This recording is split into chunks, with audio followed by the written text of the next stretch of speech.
आईचे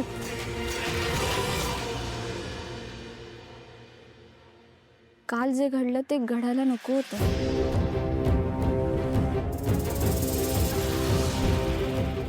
काय काय घडलंय काल?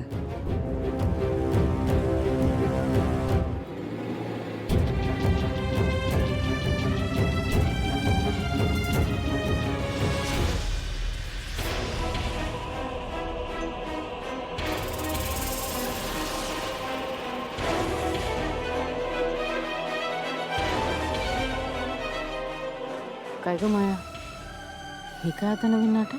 मला नाही माहित, या सगळ्यातलं मला लिमिटेड माहिती आहे. सुखी राहा. मीरा, काय झालंय?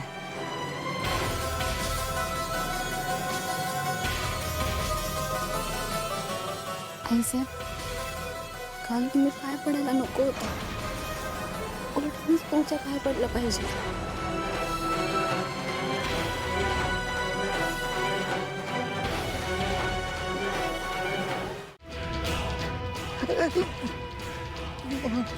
क्लीनिंग आणि मेंटेनन्स काय असतं माहिती आहे?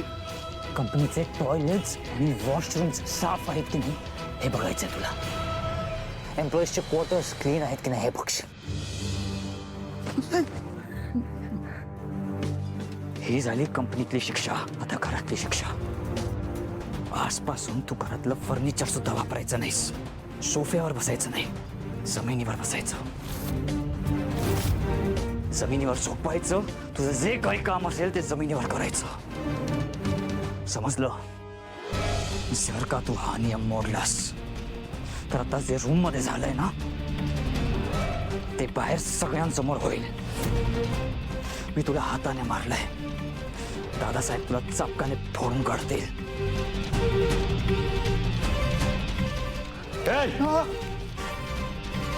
खाली जमिनीवर.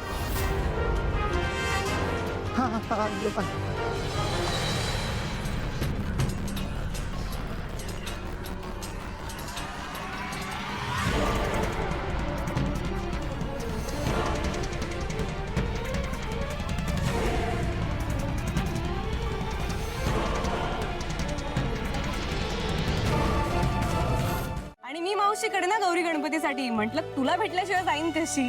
नाही, बरं झालं तू आलीस. हा हे मिस्टर ना? हे वेदाचे बाबा. नाही, चुकी चुकी. नाही नाही, ठेवतो मी. आणि ही माझी गावाकडची मैत्रीण वंदना. वेलकम वंदना. तुम्ही बसा, मी आलोच. अगं ते काय झालं ना, मी काकांनी मला सगळं सांगितलं. तू खुश आहेस ना? बाकी काय गौरे ग?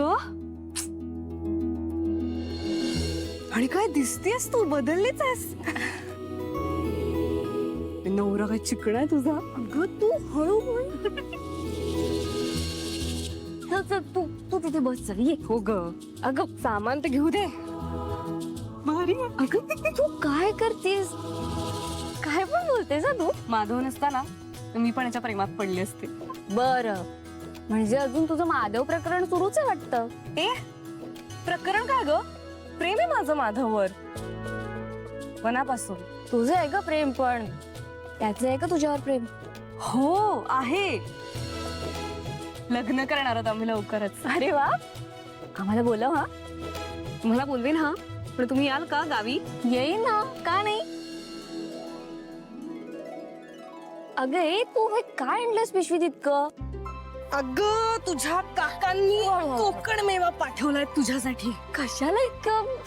काका पण ना. हो, तवशी, चिबूड, आरवी, भेंडी. अरे बापरे. हा, आणि तुझी सगळ्यात आवडती कैरी. मला ना खूप आवडते कैरी. काका पण ना इतकं सगळं पाठवलं की आता वर्षभर पुरेल ते आम्हाला.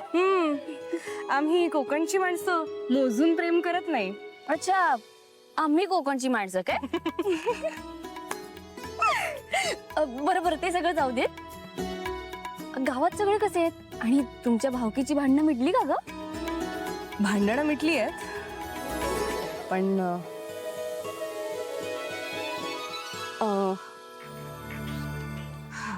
कसं सांगू तुला, पण पण काय? गावात भलतंच काहीतरी घडतंय ग.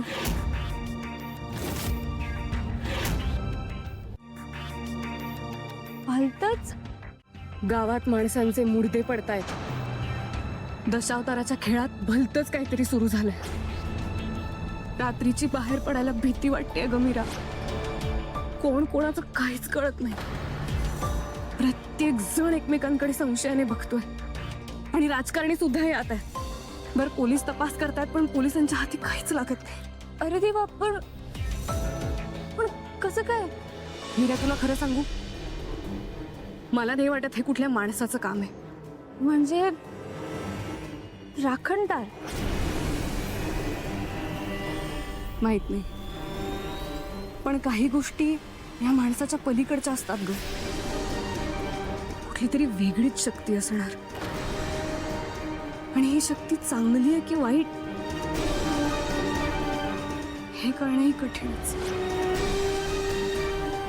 अशी मी काय सांगत बसले तुला. सॉरी हे सॉरी. बघ वंदना, तू शांत हो बरं.